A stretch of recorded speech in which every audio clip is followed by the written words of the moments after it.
Elizabeth Petersen, Director of the South African Faith and Family Institute. I am Bongile Mawawa Mose, an Injoli, a leader of African traditional religion.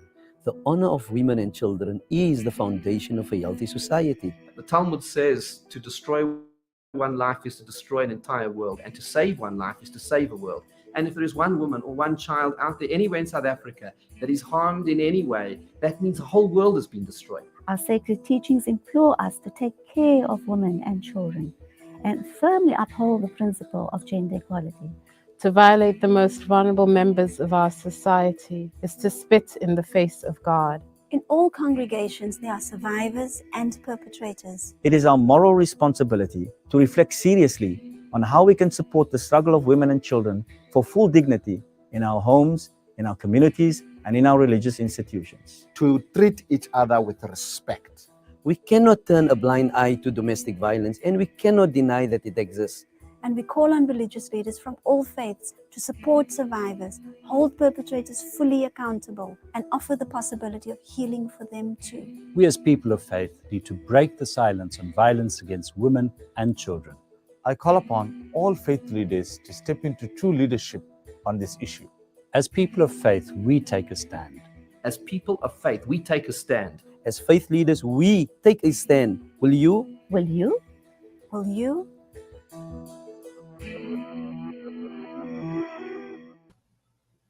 I'm Al McFarlane. Welcome to the Conversation with Al McFarlane. Today's program we call the Healing Circle. Today is Friday, October 14th, 2022, and so fortunate and pleased to have that introductory video of Dr. Elizabeth Petersen, who's joining us today from South Africa. South Africa Faith and Family Institute. She'll tell us about that. I want to first of all welcome our friend, our team today, and begin by saying hi to my writing partner, Brenda Lyle-Gray. Brenda, good to see you again from yesterday.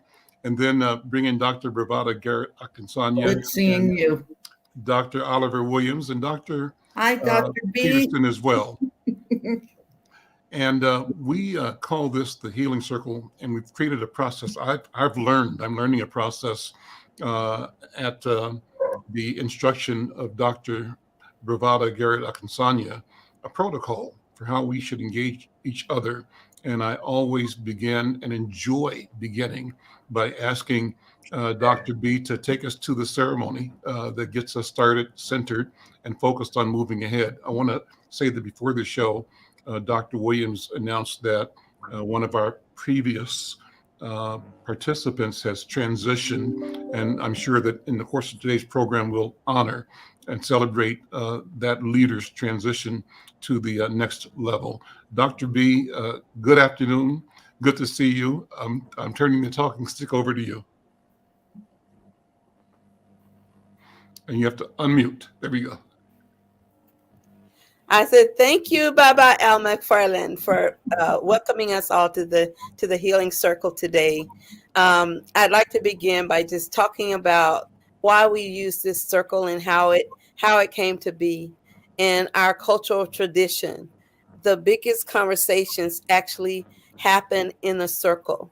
So for African people, in that circle, everyone has equal access to the center, which is the place of power. So the hierarchical nature of the way power is not shared in our American tradition is one that is really, really important in our African tradition. So we start that speaking and our voices in a circle. And although we're not physically in a circle, we can envision spiritually that we are connected in that circle. And we always think about how we honor our elders. And we honor our elders because they're the shoulders we stand on. And we honor our elders because they're closest to our ancestors. And we honor our ancestors because they're closest to our Creator. So as we look at all the paths and the shoulders that we stand on in this sacred space, we also acknowledge the value and gift of the concept of consubstantiation, which means that all living things are connected, that we're connected to each other and the earth and the wind and everything around us. And that means as we enjoy the knowledge of connection, we are never alone. We're always present in a greater I am because we are, and we are because I am. So in this circle today, we also know that our African teachings are very orderly in nature. So we have a virtual talking stick that we pass around the circle. And people can ask for the stick if they have something they need to say. And we begin the conversation by honoring that space. And in this space, as we talk about our Africanness, which is the mother of all creation, we also acknowledge that we're sitting, standing, breathing, and living on land that was nurtured and loved by the Lakota people, the indigenous people of our community. And we also lift them up as we do this sacred time of healing for ourselves and each other and our communities. So that's how we work this healing circle. And today, as we engage with our beautiful sister Elizabeth, who has had a long journey to finally get here, we welcome her to the circle. We welcome her to our family of community, and let her know that she is loved and she's wonderful and beautiful and powerful.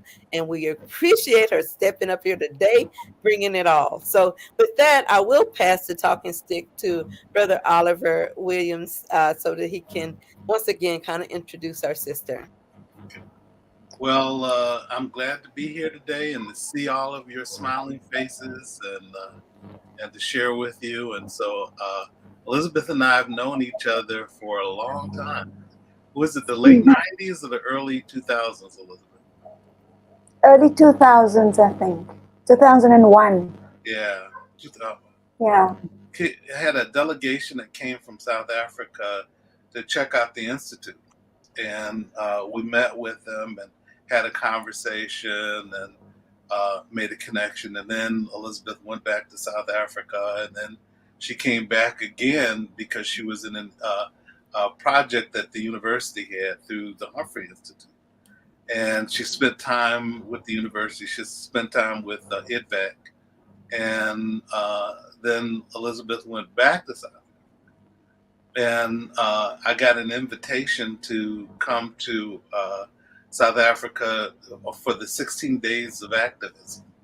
And we went all over South Africa, talking about the issue of domestic violence. But I got a chance to see all the great work that she does, from Cape Town to Johannesburg to Durban to Soweto to some of the towns that exist, and see that in some places the only persons that are doing work to deal with child abuse, neglect, and intimate partner violence are some of the faith leaders.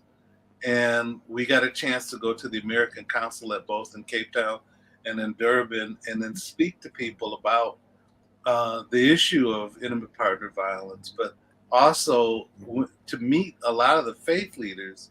And each one of them had something to say associated with their particular faith tradition and how they ended up engaging people around their thoughts, as you heard in the video, about how domestic violence is not appropriate. And so it's really wonderful work and very engaging and enriching. And I learned a lot while I was there. So with that, I'd like to welcome my sister, Dr. Elizabeth Hoorn Petersen. Thank you very much. I mean, it's an honor to be here, and I know, Elle, it's taken a while, but I'm pleased that we are finally here. So thank you for welcoming into this very sacred circle, the healing circle, which is, I think, it's a continuous work for us. And so I also honor my parents. I always say they are my true professors. The ones that I met at university, they are visiting professors. And my parents, my mother and my father, Daniel and Mari Hoorn, they didn't have much formal education, but the extraordinary wisdom, with which they reared us, each one of us, 9 children, have found direction in life. And I think that for me is probably the most important heritage. It's the heritage that they left inside of us. They didn't They don't have anything to leave for us to leave behind in terms of material things. But I think the most important one, I believe, is the one that they left inside of us. And so you're absolutely correct. I also honor the wombs that I come from. You know, the Khoisan wombs, the Xhosa wombs. You know, the women that has carried us actually. And where we've been there maybe for generations before we manifested. And so I believe that we are here at this particular time in the history of humanity to make our contribution, to help heal and flourish. You know, we need to flourish. We can't consistently be just licking our wounds. We have to live. And that's, I guess, that's part of what I would like to contribute. So thank you for this incredible moment. And thank you, Oliver, because Dr. Oliver was really the first person that I met when I first stepped, you know, when I first landed in the States. And so what struck me about him is something that I've always carried in my heart. I always believe in the importance of doing cultural specific work. But I haven't really met anybody. I always said to God, I know that there are people somewhere in the world that has been doing these things. So I don't think I'm the first one thinking about it.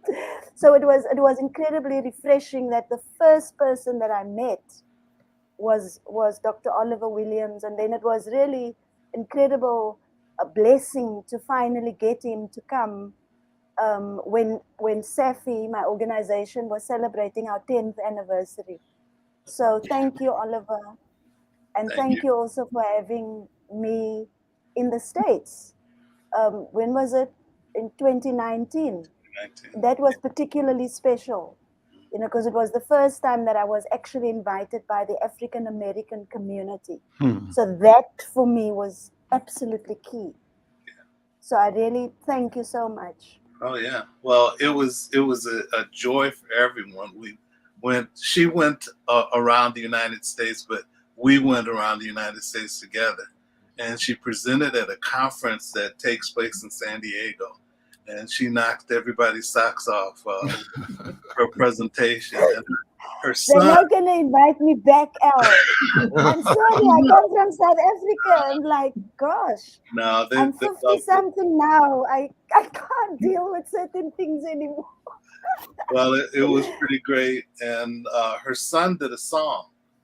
And that folk, it was really, you know, when I got to South Africa, she had dinner at her house, and her son Calum does music. It's like your son, Al. My brother. Your brother? Oh, that's your brother? Wayne, yeah. Okay, boy. Anyway, her son was phenomenal, and he did this song around domestic violence and how to address the issue, and he blended it with not only with the music and the rap, but also with the visuals, the video, and then also the audio where Elizabeth was speaking on it. So it's really great. We'll probably have to play it sometime, you know. So yeah. That would be awesome to play it, to listen to it, to audition it. So listen, thank you, Dr. Oliver and Dr. Elizabeth. And what I wanted to do is, I know that Vash has some video or slides maybe to talk about, to show your work, Dr. Elizabeth. And I'd like for you to take the time to explain, you know, more of the background, the vision, the mission, the goals, and the accomplishments of SAFFI. I think the spirit that you've already brought into this conversation is phenomenal, number one, and simply ask us to give more time to understand. And so I want to make sure you have the time because in my point of view, our spirits and our souls seek to connect at that level. That's right. So I'm going to ask you to take the talking stick back, Dr. Elizabeth, and talk about whatever's on your mind and about your work and how it connects and how it guides us in community, not only in South Africa, but as human beings around the world. And you mentioned the joy of connecting with the African American by being invited. So I'm curious to talk about how we connect with each other, those of us at home in Africa and those of us Africans who are in other parts of the world, but still see ourselves as Africans. So Dr. Elizabeth, I'm passing the talking stick back to you. So thank you, Al. This is a conversation and you're going to support me because Oliver knows that I can talk long, right? A lot. So please, please interrupt. And ask me either to move on or to stop. And we have the protocol that allows us to ask for the stick. So Brenda, I'm sure will say something. I'll come back. Dr. Oliver, Dr. B. So this is a conversation. Yes, thank you. So SAFFI, I had a sense of my calling when I was very young. And so I always believe that we must nurture children's sense of their calling. So I knew that I was supposed to work with, I guess in my teenage years, it was clear that I'm supposed to work with men who abuse their intimate partners. And I had to work with religious leaders on the faith dimensions of gender-based violence. But of course, the context within which I grew up, I grew up in a Pentecostal church. Most religious leaders, as you know, still today are men. And women are often, not really regarded, weren't encouraged to be leaders. But of course, I'm not a religious leader. I work with religious leaders, come alongside them to strengthen their capacity as they intervene with individuals and families that are affected by gender-based violence. And so SAFFI, so my first year, after I graduated as a social worker, the first job that I had was in a shelter for abused women and children. This was in 1993 in South Africa. And so we're kind of like at the brink of, towards the end of apartheid. And I think the thing that struck me there was the children, because most of the women came with their children into the shelter, and most of them, of course, are Black women. And so I think the thing that really moved me was the fact that it was clear that these children has never experienced a Black man that is not violent and that is not abusive. And the thing that really burdened me was, how are we going to change this? Because you see, I grew up in a home, I already mentioned I'm one of 9 children. And even during the darkest days of apartheid, when we came home from school or from church and we complained about what was wrong in the society, my parents would usually say to us, you are disturbed about whatever is wrong because God wants you to do something about it. So we were always challenged. Yes, it's fine to identify the problem, but because you are so disturbed by it means that God had probably planted something inside of you that would respond to the problem. And so I think, although even in that first job in the shelter, I was completely, I was struggling with my own self-esteem issues. So I struggled. I was the first one going to university. I couldn't speak English properly, all of that. And so I had my own issues, but I was faced with the real trauma of these children and women. And of course, the only thing, of course, I couldn't remember anything that I learned at university. University was traumatic, to say the least. It was a traumatic experience. In fact, one of the only few words that I remembered was a word that I learned in sociology, and it was white supremacy.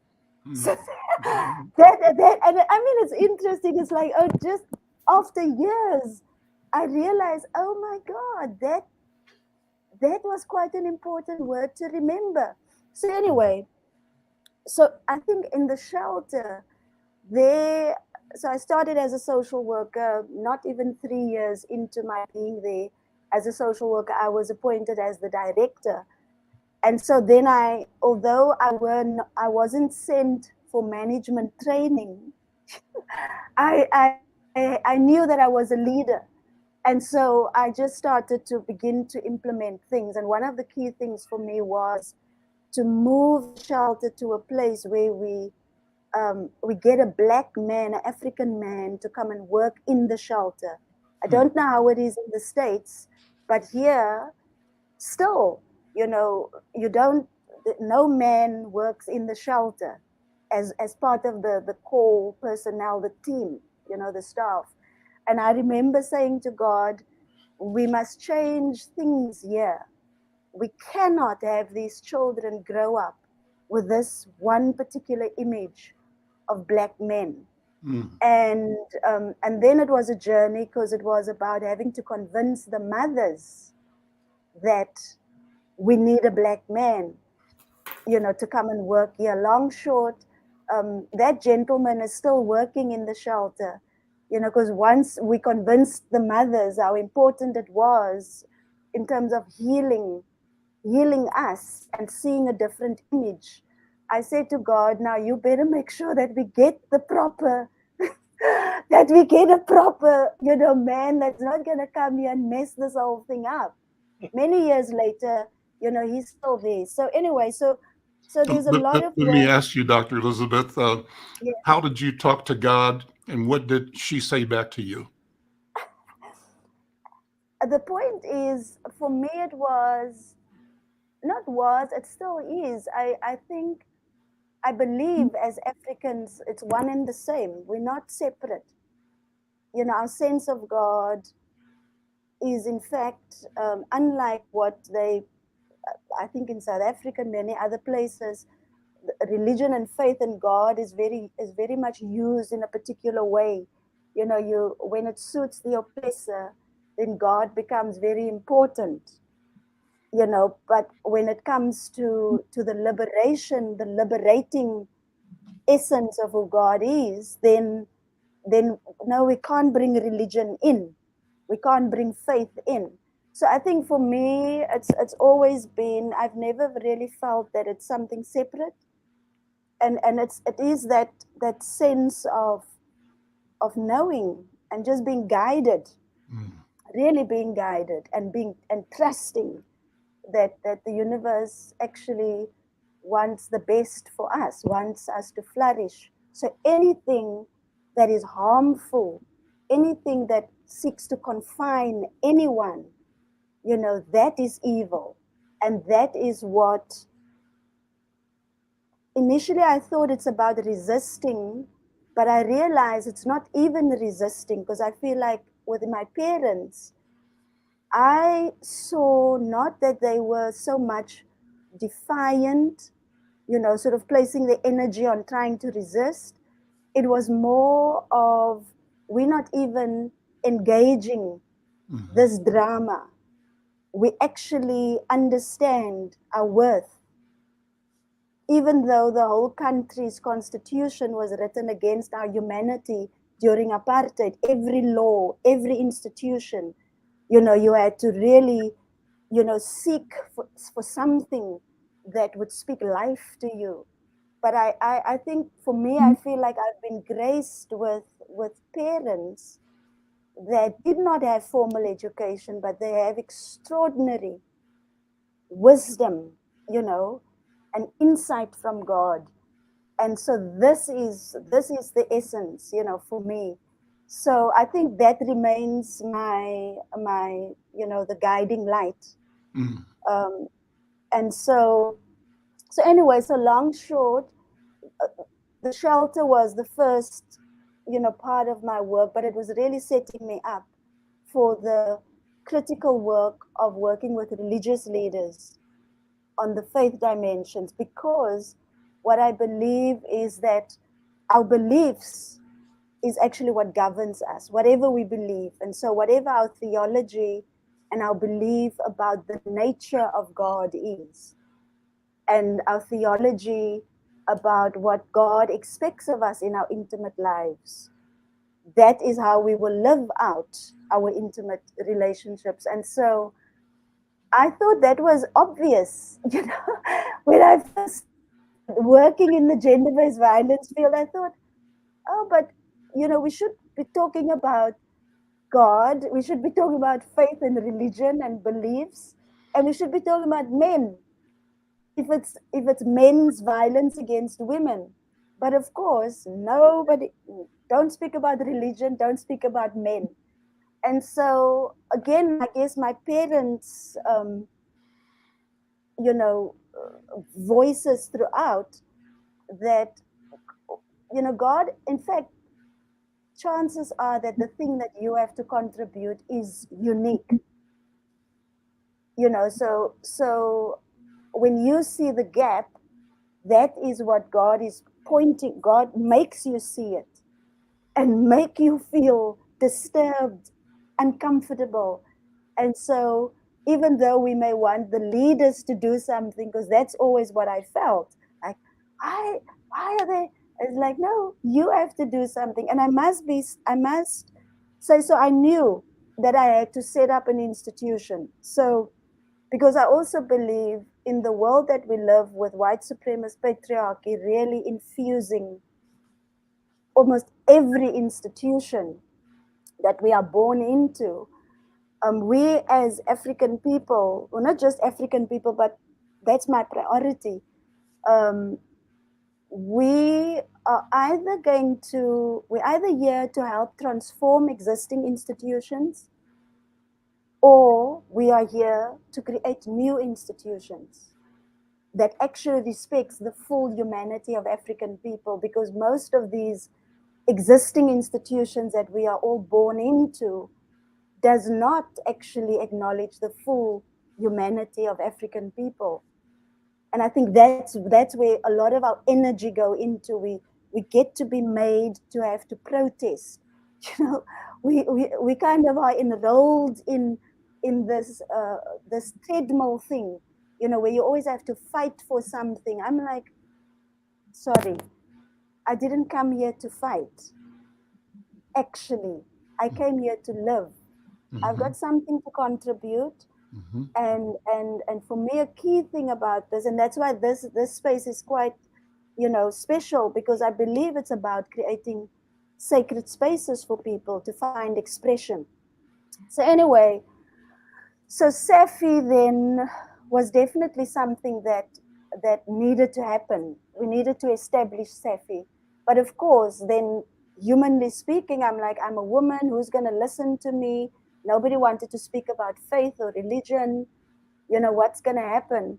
I then did my master's, and because I also used study as a way of trying, I guess it's credibility. How Black people and women always have to find something to put ourselves, in certain spaces.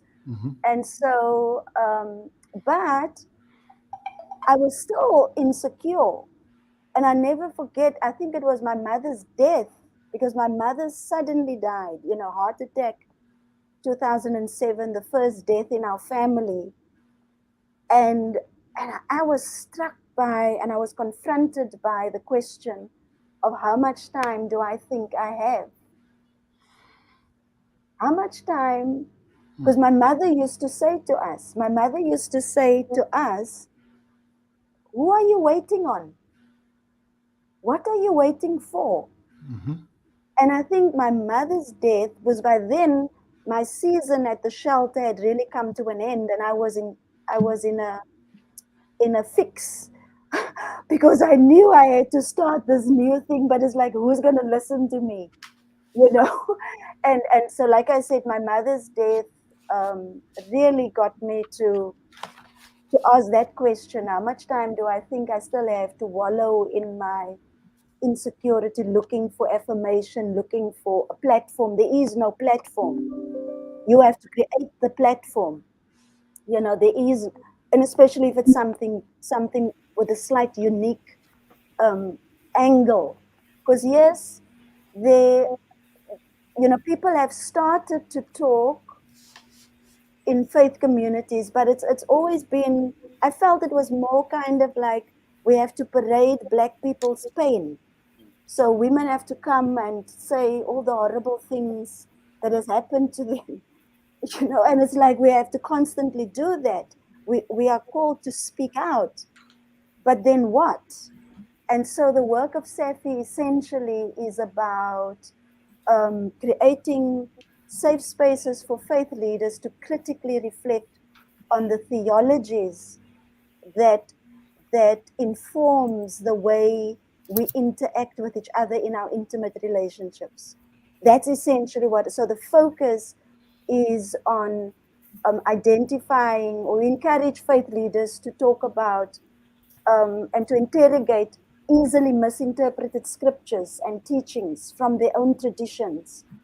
And then also to ask themselves, why do you keep on preaching those same themes for decades? You keep preaching similar themes that is easily misinterpreted. And people's intimate lives are destroyed by these easily misinterpreted scriptures. Where are the resources within your own faith tradition? And so it's also about waking, faith leaders up to this. It's almost like, you entered into this space and there's these dominant themes around theology and teachings, and you just continue to preach that. But it doesn't serve our people. And so when we begin to identify the resources that is actually also in all of our scriptures, in all of our faiths, let's see what that does for the liberation in the intimate relationship. So that's the essence of our work. We do training. We've developed training over the years, and it's very much merged also with research. So it's deeply located in research, academic research, but also research and praxis speak to each other. But the main focus is, you are faith leaders. We cannot ask a magistrate to clarify scripture. If a man says, the Bible says, I am the head of the home, women must submit. If a woman, victim survivor, comes and says, but I'm married and we are one flesh, but she knows, and everybody knows, that he's sleeping around, he's sexually violating her. We cannot ask social workers and the police and the magistrates to clarify. We are here to say both religious leaders and the secular world or the feminist world, we have to come together because we have unique resources and insights that is absolutely necessary to bring liberation, to people in the intimate relationships. So, yeah, I was going to say, one of the things that's I thought was so vital and important about the work of SAFFI is that when you showed the video at the beginning, you saw Jewish community, you saw two different groups of Muslims, you saw Hindi, you saw Baha'i, you saw, so there's about nine different faiths that Elizabeth works with, but the same structures exist in each one of those faiths. Yeah. And what they do is that the faith leaders will do is to get a chance to have a conversation about what the appropriate ways not only to think about it, but to behave. What's the associated behaviors related to what faith text is saying? What's also interesting is the fact the misinterpretation of it. I'm not a preacher, but I play one in the community, and So when Elizabeth was identifying Ephesians 5:22, where it says, "Women, submit yourselves to your husbands," Ephesians also talks about submit yourselves to one another. But it also tells men about how they're supposed to behave towards their partner and what it means to love them and treat them. And violence is not a part of that. Yeah. So, quit. I was just saying, I'm actually sitting here having church myself, and part of it is because I see it even generalizing to not just gender-based violence, but racial-based violence. That's right. And how we're in the center of Minnesota. I don't know how many states in America are as white as Minnesota. And so we're like little flies in a buttermilk. They see us. Anything we do is exaggerated if it's bad, or minimized if it's something we do that's good, it's minimized. If we do something that's wrong in our community, it's maximized and magnified. And as you were talking, I was just thinking that's how I formed the African American Child Wellness Institute, out of that same righteous anger, that same lack of attention, the same lack of voice. And what the question I wanted to ask you, this is really a good conversation. The question I wanted to ask you was, I know a lot of Black clergy. I was raised Southern Baptist, my mom and grandma Pentecostal. So I know they're deep into certain ways a woman is supposed to act or man is supposed to act. And as I hear these revolutionary things that you're doing, I know that many spiritual leaders do not come from a background of changing that assumption that women should be owned, right, and women should be dominated. And so I want to ask you, how did you find those pastors from various denominations who stepped up, one, believing that women had a right to do anything, and then two, not only that, going out and sharing that wisdom among themselves in denomination? Because I can tell you, when I came to Minnesota from Texas, which is almost as bad as that they're in the open about it, when I came to Minnesota, one of the Black pastors, I talked to him about doing domestic violence work. He said, "Oh, we don't have that at our church." Yeah. He's got one of the biggest churches in the whole state. And he said, "Oh, no, we don't have that problem in our state." And I knew he did, because some of his parishioners had come to see me for therapy. Right. So I knew he didn't know what's going on. So please tell me, how did you find them? How did you weed some of the bad ones out? Or did they just change? Please just let inquiring minds know. I just want to have hope. Tell me, sister, how you did it. I mean, I think for me the key thing is that we each have to find whatever our calling is, and that's what we have to do. And so I really, there's a part of me that has no need for anyone to accept what I have to offer. Mm-hmm. And so but also maybe a step before that is to accept that all of us are casualties of white supremacy and patriarchy. Mm-hmm. And so that links to where we also locate the work of SAFFI. So when SAFFI speaks, we locate the root causes of men's violence against women, gender-based violence, in what we refer to as the Siamese twins of oppression, which is white supremacy and patriarchy. Both those belief systems have captured God in it. White supremacy basically saying, God created white people to be superior to Black people. Patriarchy saying God created men to be superior to women. And so because God created it like that, it is natural. And it is normal, for white people to always have to supervise Black people, because Black people are essentially inferior. They created inferior. So the same thing, exact same thing is said about women in relation to men. Therefore, men must always be the leader, always supervise them, because women and Black people are unreliable, you know, they're not fully functional, you know, whatever. So when we start our work, I think even that in itself is it's a little bit of a difficult one, even for our Black feminist, you know, folk here back home, where people, it's okay for people to speak about patriarchy, but it's really not okay to also bring white supremacy into the mix, you know, and that's what I found. And so basically what SAFFI seeks to do is we talk about the root causes. So firstly, we say that we are all casualties of these oppressive systems of belief. And so, for example, we do an exercise with religious leaders.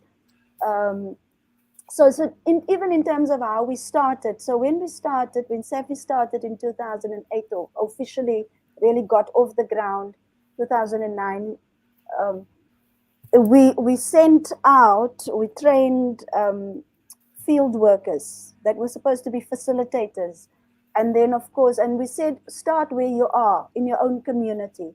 Because remember, none of this work has been done in this way before.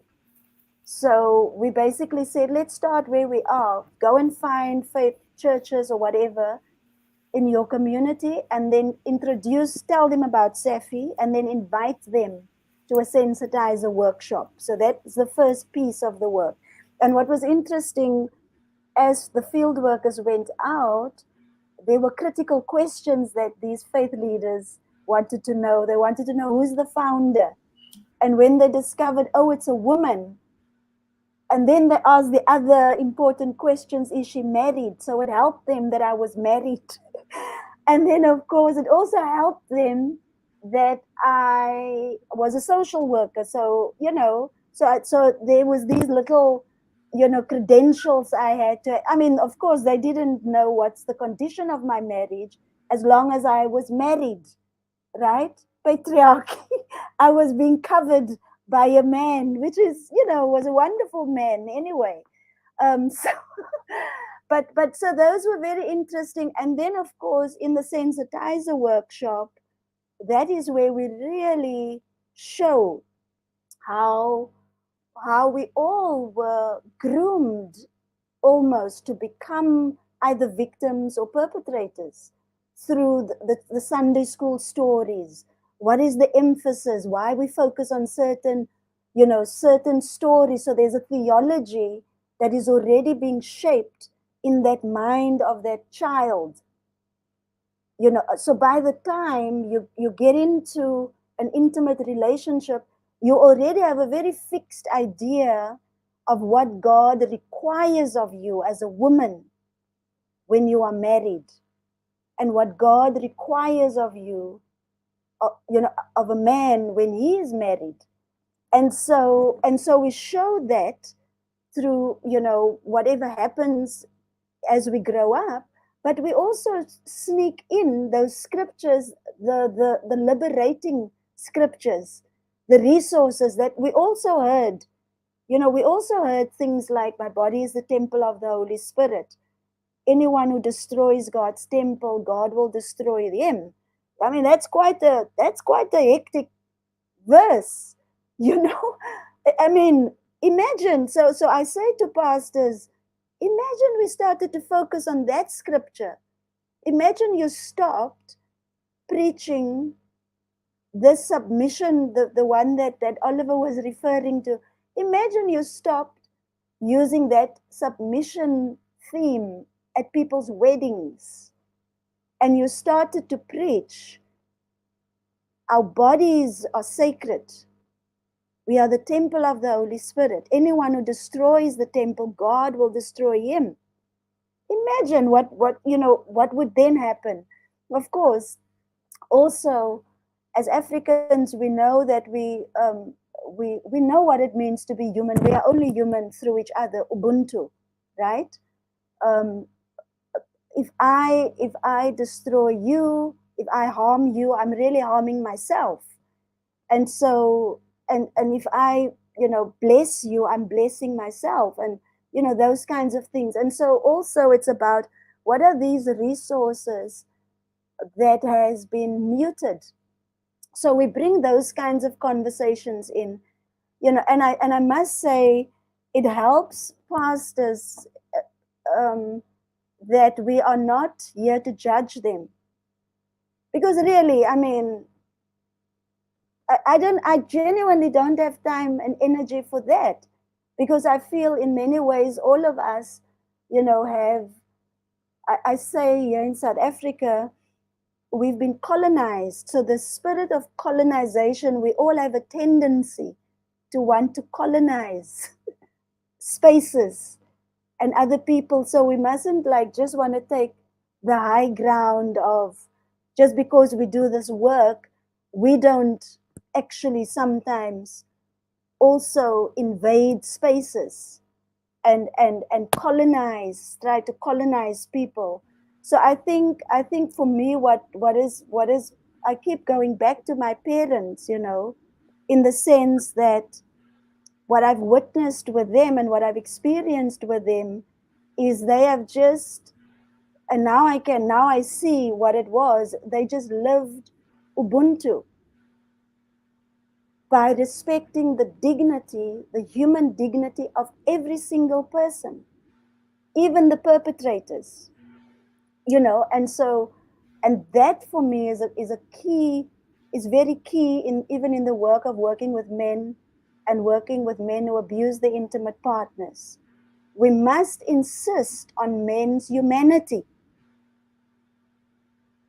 You know, it is a cop out to just say, oh, he must go to prison. What must he go and do there? I'm not saying that some men or some perpetrators shouldn't be in prison.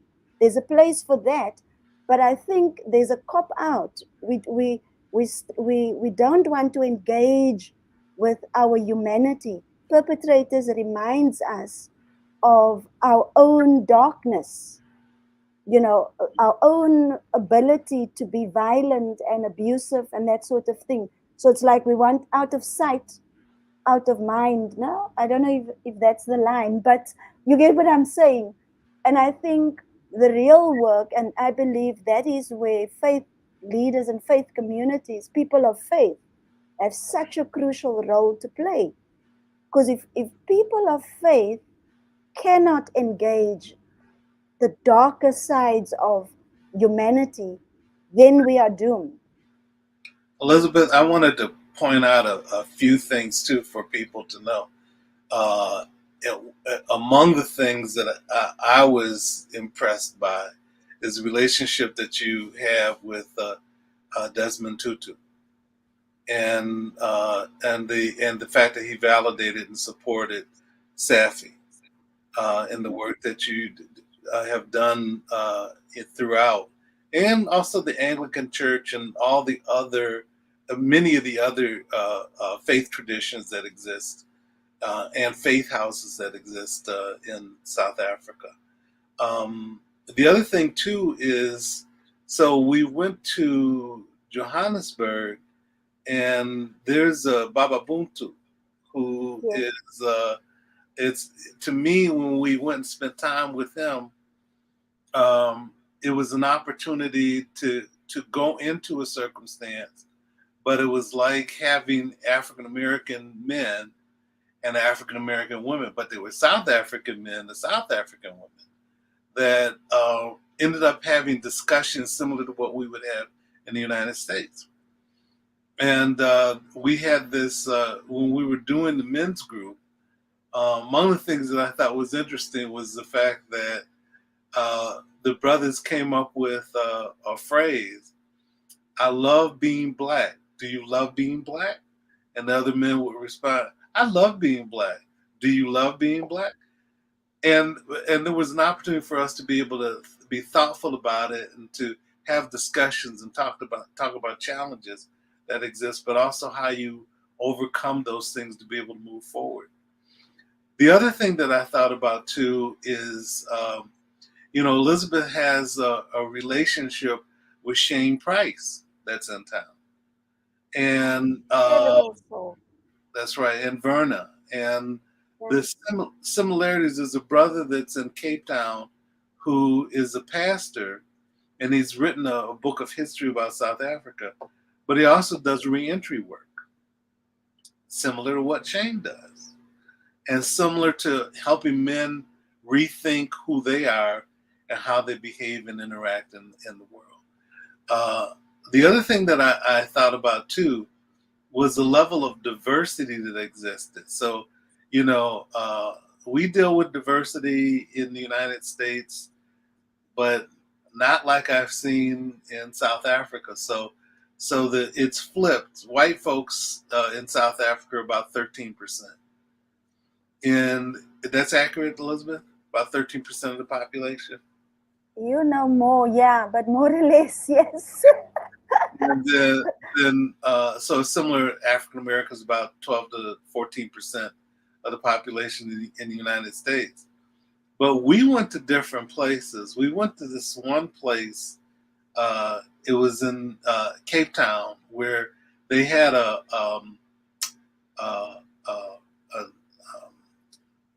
talent show, and you had different people. So we deal with a lot of differences within the African American community, but not language.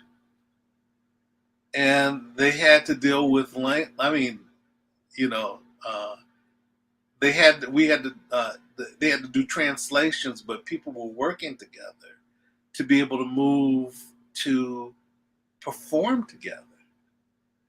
And also around diversity, one of the things that we went to a few Mandela museums. And one of the things that I heard when we were there was the fact that, Mandela was Xhosa, but then, and that's a large tribe in South Africa. But there's Zulu, which is a large tribe, and one of the largest. And there's so many other things. There was somebody I thought was Samoan, and they were South African, a group of people, you know. And so anyway, when we were at, they were talking about what Mandela said when there was an opportunity and that he was taking over the country. And the Zulus and the Xhosas went to him and said, "You need to divide the land up this way." And Mandela said, "There's enough for everybody." And so that moved me to see his humanity. Yeah. So anyway, I just wanted to make those points, you know, that or I thought were useful things to be able to discuss as well. I thank you, Brother Oliver, because hearing you say there's enough for everybody talks about the perspective of plenty versus seeing scarcity. Yeah. And when we're in that place of seeing plenty, we recognize that there's still so much harvest and nowhere near enough laborers to do the work in front of us. And I know as we sit here thinking about that healing work that has to come to being, that's been brought forth, that's been birthed through some of our sister Dr. Elizabeth's work, it really reminds me of the fact that every one of us sitting in this circle have been challenged to give birth to work where there still is not enough laborers and too much to be harvested. And I know today we didn't get to talk to Sister Brenda, so I'd like to take just a moment to pass the talking stick to her, because again, she's been working as an educator for decades, and she's got something, I'm sure, to say.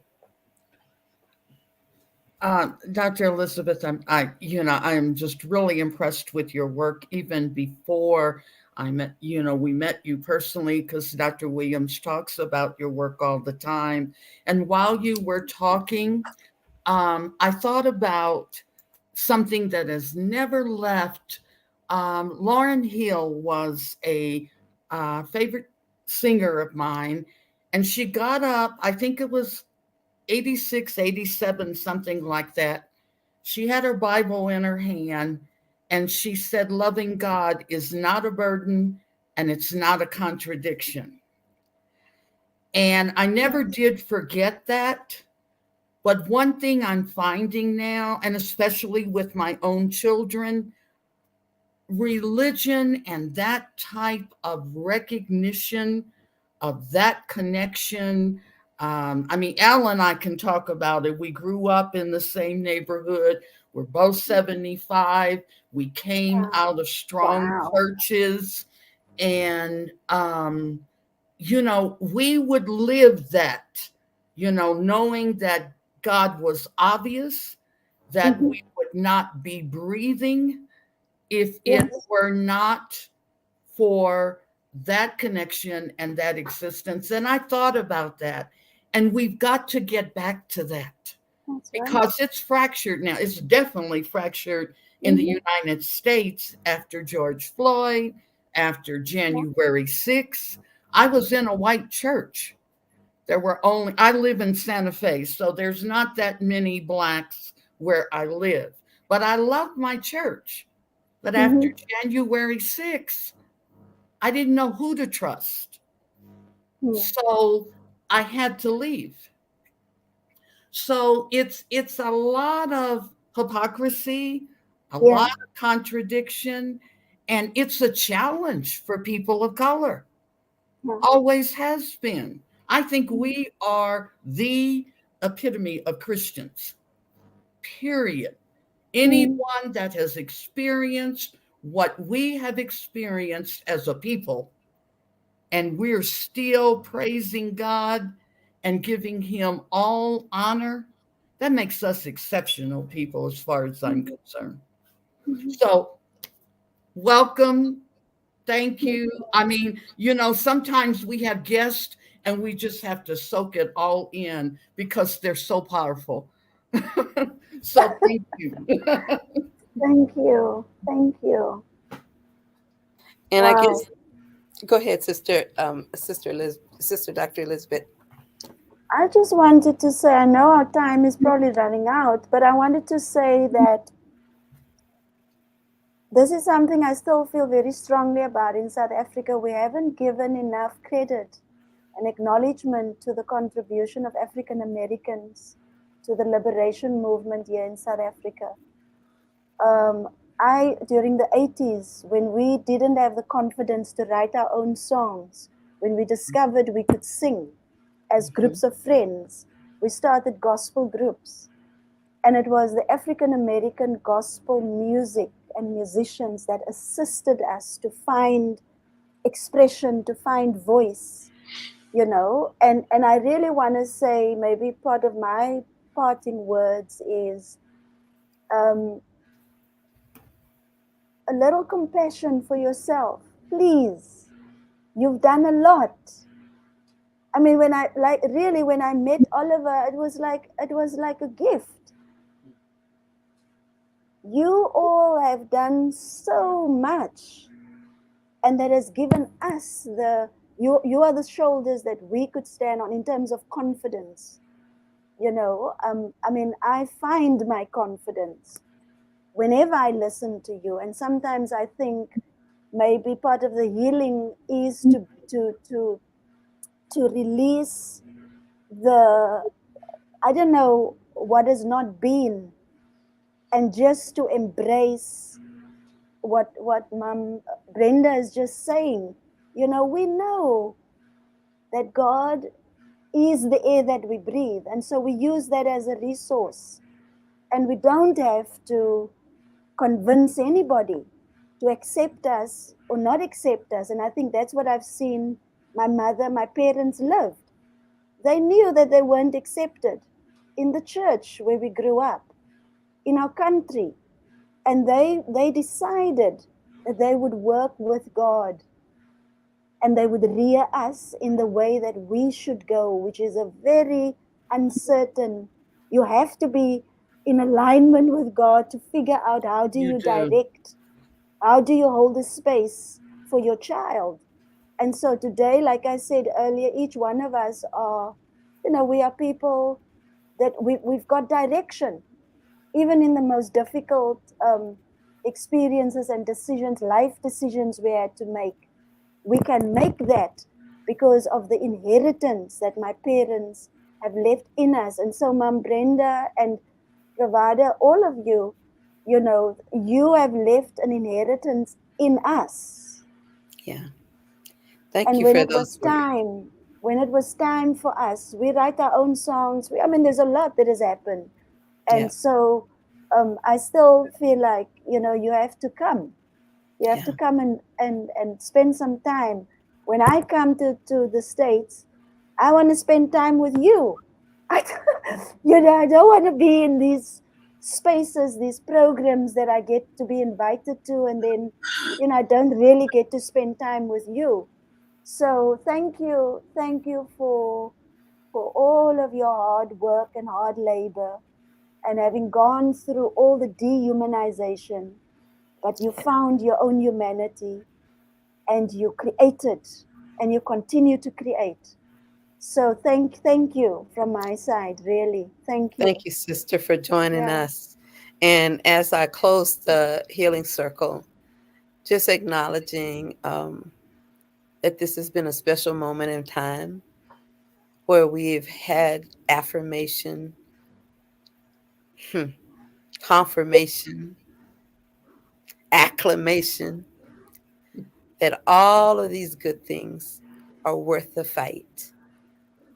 And with that, we say, join us again as we continue to fight for our own wellness.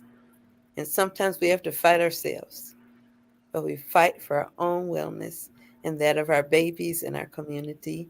And thank you all for coming today to the Healing Circle. Bye-bye.